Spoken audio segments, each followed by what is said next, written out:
Tonight, Venezuela is back at the center of a high-stakes confrontation, one that mixes oil, sanctions, naval power, and allegations of narco-trafficking into a single explosive headline. Because this week, U.S. President Donald Trump announced what he called a total and complete blockade of all sanctioned oil tankers entering or leaving Venezuela. A major escalation that could hit Venezuela's economy immediately, tighten global oil supply, and raise serious questions about legality and the risk of military escalation. But before anyone jumps to conclusions, we need to get precise about what's actually being claimed, what's confirmed, what's unclear, and what this could realistically mean in the real world. What Trump announced, what the blockade targets.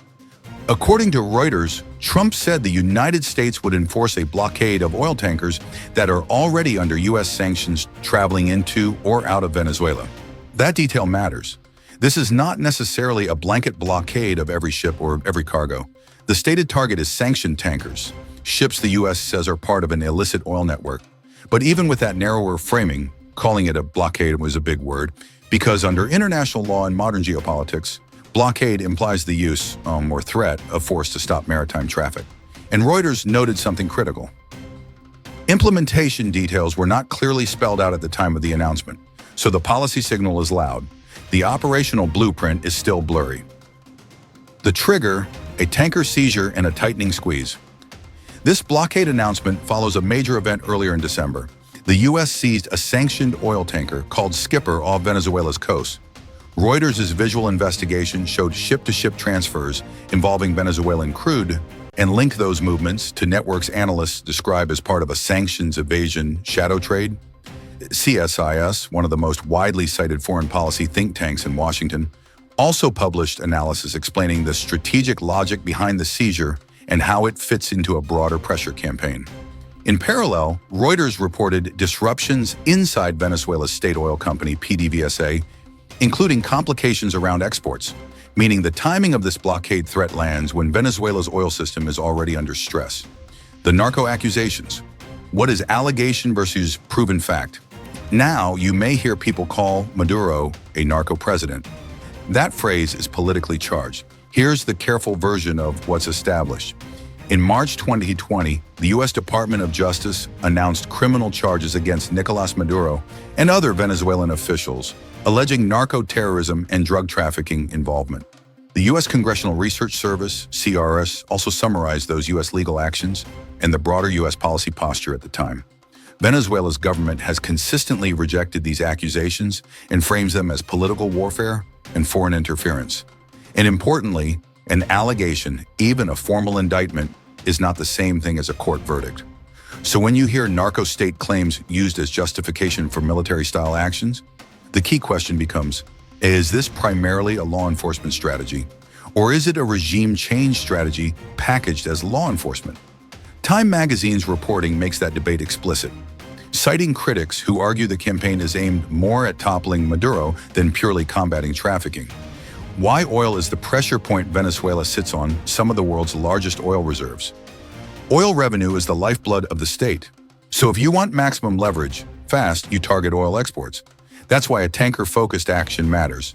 It's not only about stopping illegal shipments, it can also freeze legitimate cash flow, frighten insurers, scare shipping firms, and push buyers away, because even the perception of risk can make tankers refuse to dock. Reuters reported that the blockade announcement contributed to oil prices rising, precisely because markets see risk to supply flows.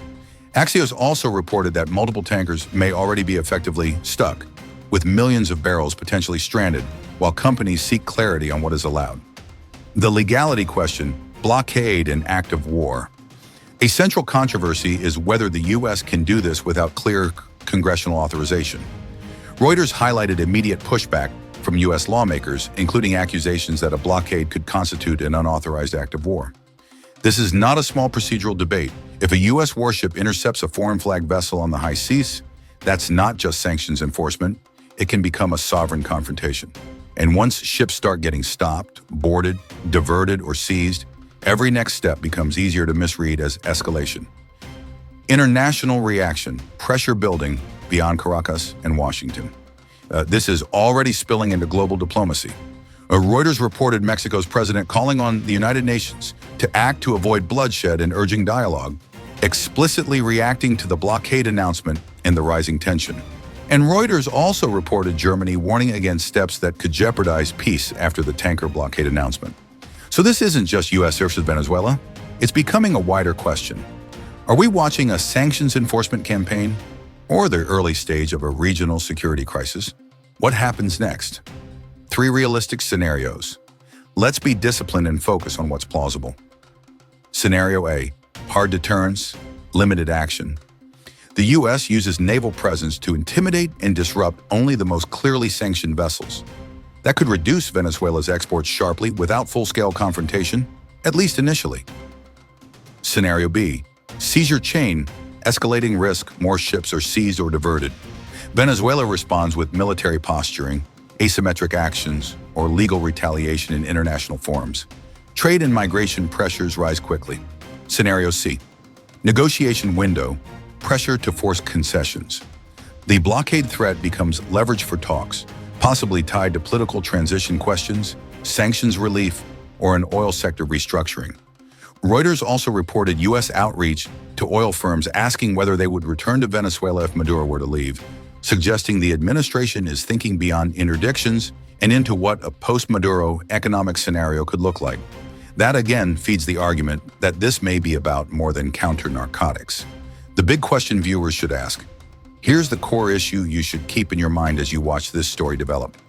If the administration's goal is truly to cut drug flows, you'd expect clear metrics, cooperative frameworks, and a defined legal mechanism.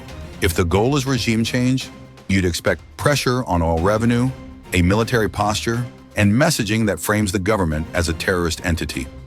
Reuters reported Trump describing the Maduro government using terrorist language during the announcement, while noting the operational details were still unclear. So the question is not whether the U.S. has grievances with Maduro.